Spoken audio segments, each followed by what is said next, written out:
ওই মামা দূরে ঝালমুড়ি দাও তো। বেশি করে বোম্বাই মরিচ দিয়ে পুরা ফাতা ফাতা করে দিবা, বুঝছো? আজকে কামের অনেক চাপ গেছে, রোদ রে মাথাটা ফুটে যায়। ঠিক আছে বহেন।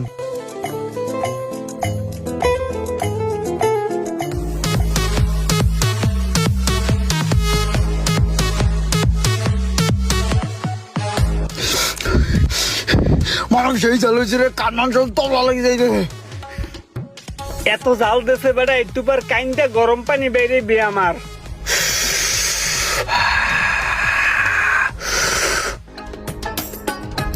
এই সোহাগ, ওই মুড়ির দোকানটা একটু থামাতো, একটু মুড়ি খেয়ে যাই। ওই দোকানের মুড়িটা সেই হয়। ওই দিন কে আমি 4 প্লেট খাইছি, বুঝছোস? আরে হয়, এই দোকানের মুড়ি তো সেই টেস্ট, আমিও প্রায় সময় খাই। চল মুড়ি খাই। ঠিক আছে চল।